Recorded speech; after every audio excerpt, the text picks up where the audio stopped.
let's start with some good news.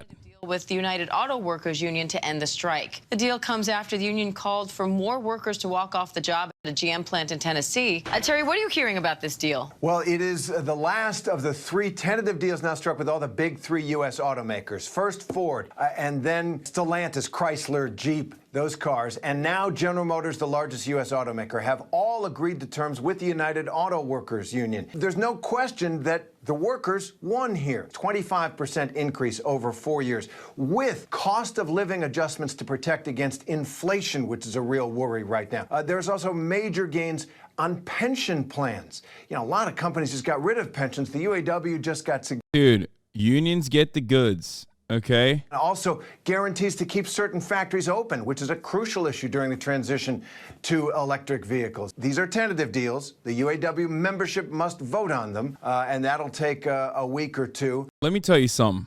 There is an experience that I had with a normie in the wild a couple weeks back, almost like a month back, a couple months back, talking about how he wanted to become a UPS driver eventually. Told me, you know, he currently works in the LA Transit, but he ultimately wanted to work for UPS. And that led our conversation to talk about unions. And I told him, like, you know, try to get a good union job. It's really good. And one thing that we talked about UPS was the RDC World UPS sketch. Here's how the UPS drivers are acting after their pay raise. That's the title of the sketch. Hey, there's probably my stuff right here. Here you go, sir. Who are you? UPS, man. What's wrong with your arm? Oh, shit. Nothing really. What's up? Why are you dressed like this? Like what? A Dior shirt? A chain? Is them Cartiers? Oh, this little shit, man. Nah, man. Are you wearing Cartiers? Nah, I'm not wearing no Cartier. This some shit you ain't heard of, bro. Chill out, bro. I got you, bro. Look, just drop them off, bro. I got shit to do. People to be. Hey, by the way. You don't gotta throw money at me, bro. Hey, you got bitches in here? Bitches? Yeah, you got bitches in here? No. Anyway, we talked about this sketch, and this sketch, I mean, it lives in my mind permanently because there is no better, shorter, clear, concise way to show that unions are fucking great at winning benefits and better compensation for their workforce than this fucking sketch. That's it. And he had seen this as well, and he loved it. And that was part of the reason why he wanted to actually join and become a UPS driver. I think it's great. Yeah, and all those big extra benefits for these lazy union workers will just be passed on to the consumer, which just means things could get more expensive for everyone. Pro-union ain't that simple and clear cut. Yeah, dude. Why do those extra benefits from the lazy union workers be passed on to the consumer? By the way, are you not a consumer and also not a worker? Like, I don't get it. Are you just like simply just a consumer and not a worker in your own workforce? I don't really understand that. But also, guess how it wouldn't pass off onto the consumers if the profit margins were shaved. But, you know, we got to maintain that shareholder value, baby. Got to keep doing that. I am, but I don't need a union to prove how much I am worth. No, you're just an idiot, dude. Because let me tell you, unions are not about left or right. Unions are not about liberalism or conservatism. Unions are about what's fair, okay? It's about what's just. And you, my friend, as a worker, are stupid. I'll just tell you, you think man's nature is inherently selfish, and guess what? You are currently acting against your better interest. That's what stupid people do. But it's okay. You've been blinded by capitalist propaganda, capitalist dogma into a clear-cut refusal of things that are good for you. What do I mean by this? You're not a business owner. You work at a business, and you think that you do not need collective action to be able to get better benefits. Bruh, not blinded. Just had a dad that has managed large corporations and all his workers loved him and were appreciated. Okay, you're just a kid. Never mind. That's what it is. Got it. My dad's the CEO and fucking he's the best at being the CEO, dude. And I would never be able to live in my Connecticut McMansion if my dad as the CEO didn't stop unionization efforts or some shit. Here's the thing, okay? Unions are not the end all be all, but the reality is many corporate entities, many corporate structures are not led by magnanimous people. If I am to be charitable to your perspective and assume that you're being honest and assume that your dad hasn't just like, I don't know, fucking lied to you or something, and he is actually the best boss of all time, the reason why unions have to exist is because in the overwhelming majority, if not damn near entirety of the capitalist organization of the economy and corporations, there is an authoritarian structure, and there is no reason for bosses to actually engage in fair distribution of profits. Anyway. Increasing the disruption of operations without shutting down the whole industry.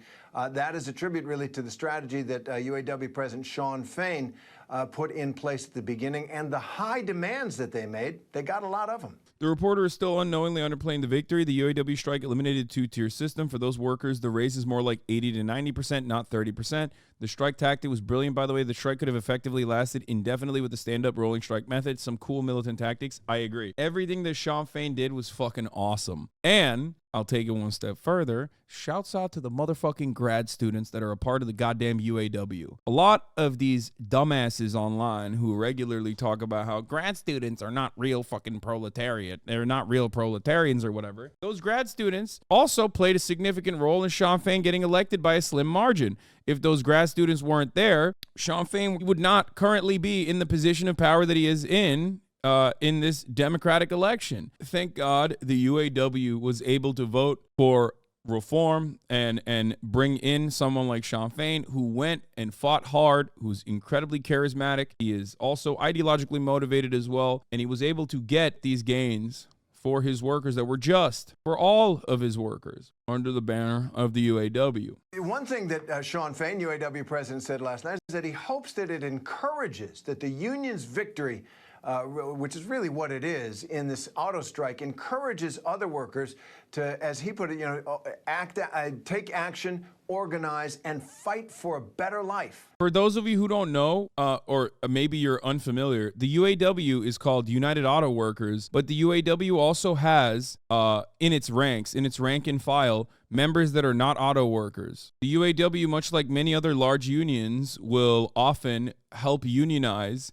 and bring under its banner unions from many different sectors. It does not have to be just it does not have to be specifically an auto worker. I am pro-union and really happy the UAW won, but there is a cost. I work for an auto parts manufacturer, and we have had layoffs, as well as have several other companies. There's a cost of the victory. Yes, even when you're pro-union and you get excited about the union winning, the hilarious part about it, or the sad nature of this conversation, is that they still are able to fucking brainwash you into thinking that like there is no other reason for these layoffs to exist other than the union victories. Listen to me. This is just fucking wrong across the board, and it's just another way to engage in anti-union sentiment. This happens all the fucking time. Your bosses are the ones who lay you off. It's not the union that causes that layoff. One of the funniest ways that people engage in anti-union sentiment, for example, union busting sentiment, is when they say,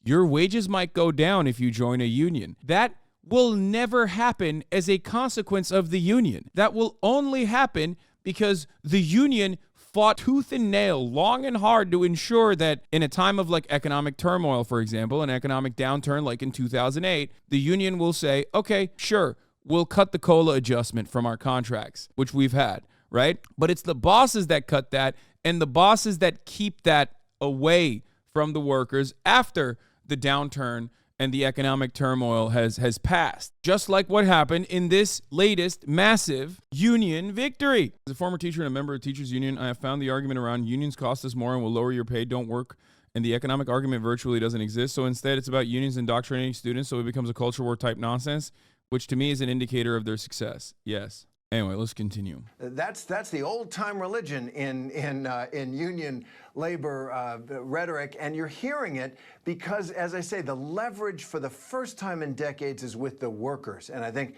this isn't true either, by the way. I think this is a little bit ahistorical. We've had tight labor markets in the past. We've had tight labor markets that Alan Greenspan and many other people interested in the continuation of refusing to improve the conditions for laborers have noticed and done everything in their power to eviscerate. There is something that's different in this tight labor market, however. Because normally, if you look at an econ textbook, in a tight labor market, labor is supposed to have more leverage. There's not a lot of available jobs. Unemployment is very low. And therefore, a tight labor market where unemployment is very low gives an opportunity, technically, to the labor force in engaging in collective bargaining agreements or pushing for higher wages and better benefits. But the reality is that despite the fact that we have had a noticeable tight labor market time and time again, there's a couple different factors at play in the United States of America that make it so that the economy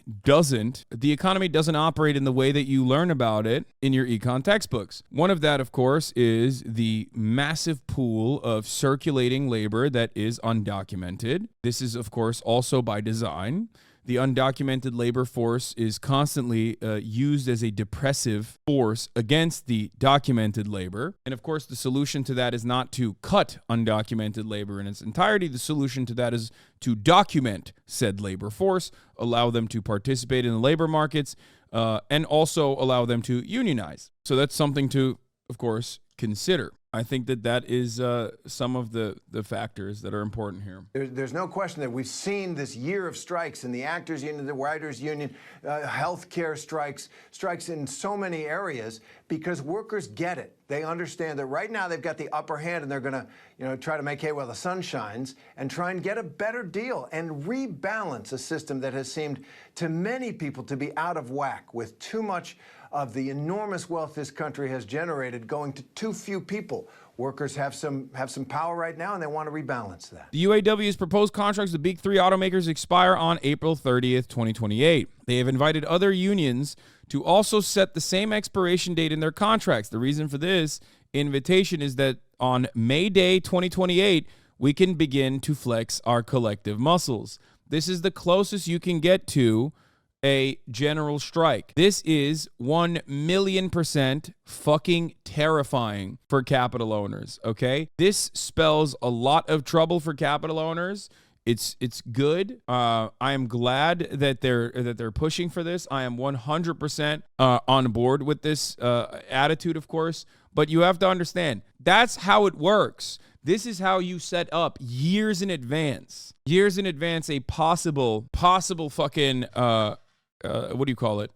A possible general strike or something close to it. Not necessarily on Reddit by saying that you're just not going to show up to work that day. Here's what Sean Fain had to say about the prospect of a general strike, I guess, here. Propose an expiration date of April 30th, 2028. We did this for several reasons. First, this allows us to strike on May Day, or International Workers' Day. May Day was born out of an intense struggle by workers in the United States to win an 8-hour day. That's a struggle that is just as relevant today as it was in 1889. Even though May Day has its roots here in the United States, it is widely celebrated by workers all over the world. It's more than just a day of commemoration. Man, we got to protect this man. We have to protect this fucking guy. It's a call to action.